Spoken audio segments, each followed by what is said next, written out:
This is KPRC 2 News at 6. Right now at 6, we're following several big stories. A rainmaker in our forecast, that tragic human smuggling discovery in San Antonio, and this happening now in West Houston. Check this out, a truck stuck in a hole on a busy roadway. Let's get started. Frank and his team are tracking that low in the Gulf. His forecast just minutes away. But first, my co-anchor Daniela Guzman leads our team coverage in San Antonio. She's live with the very latest from that scene. Daniela. Keith, it truly is a rainy, a dark and sad day here in Texas with a massive loss of life. This has been very difficult for the people in this community to see, but they've been stopping by.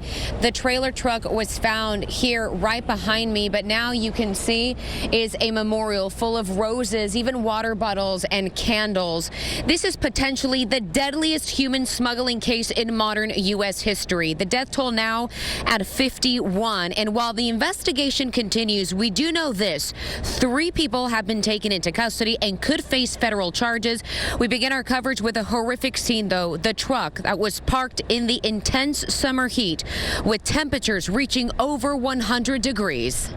Patients that we saw were hot to the touch.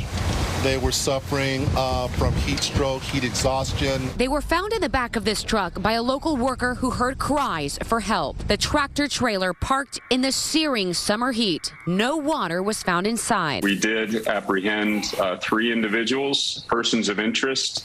The investigation will tell whether or not they are truly connected with this crime. Just hours after the discovery, this tweet from Governor Greg Abbott, quote, "These deaths are on Biden. They are a result of his deadly open border policies." The Biden administration, meanwhile, vowing to go after the smugglers behind the catastrophic incident. Tonight, at least a dozen people connected to the truck remain hospitalized. More than 20 victims have been identified as Mexican nationals, and the Mexican government announcing it would provide assistance to their families. A little more about those victims to tell you about that were found dead. 22 were Mexican nationals, 7 were from Guatemala, and 2 were from Honduras. And we're going to get even more information from my colleague, KPRC 2's investigator, Bill Spencer. He's bringing us more information also here in San Antonio about the truck, where it came from, who owned it, and a little bit more about human smuggling from a border and immigration expert. Bill? Yes, and Danielle, it appears the human traffickers in this case went to a great deal of trouble to try and keep that truck from being traced back to them. If only they'd taken that much trouble caring for the more than 50 people packed into the back of that vehicle. After what may be the worst human smuggling tragedy in U.S. history, investigators with ICE say they've now detained and are questioning 3 different individuals, all believed to be part of a smuggling conspiracy. The truck driver is running southbound on foot along the railroad tracks. The big question is why? Why would human traffickers pack so many people into the back of a stifling hot 18-wheeler? Hippolito Acosta is a former human smuggling investigator who knows exactly what drives these people. The profit is huge when they're with this smuggling operation. That's number one.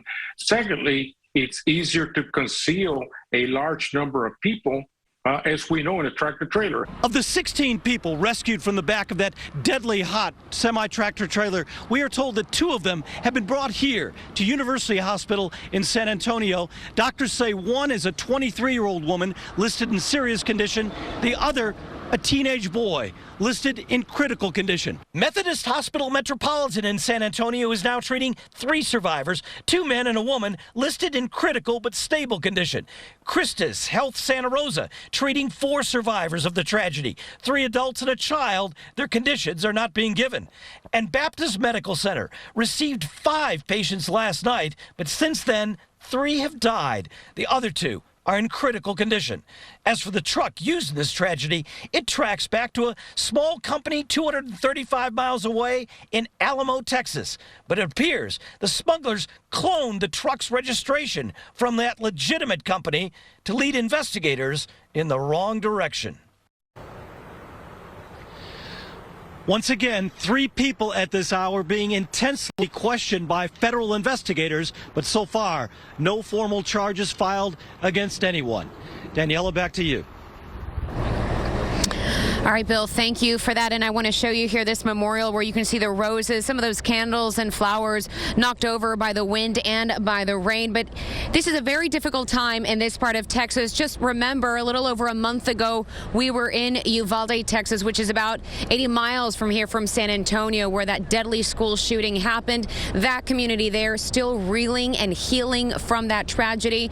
And many people here from San Antonio, because it is a tight-knit community, Uvalde's not too far from here, still feeling the tragedy there, and now dealing with this, starting the healing process and trying to understand why and what needs to change.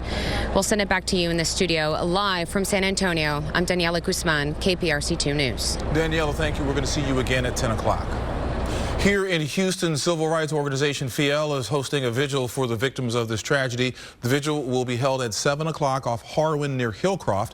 Attendees are asked to wear white and bring candles. Our coverage of the migrant deaths extends to our website. In addition to giving you the latest updates, we also take a look back at past human smuggling incidents. That's all on click2houston.com.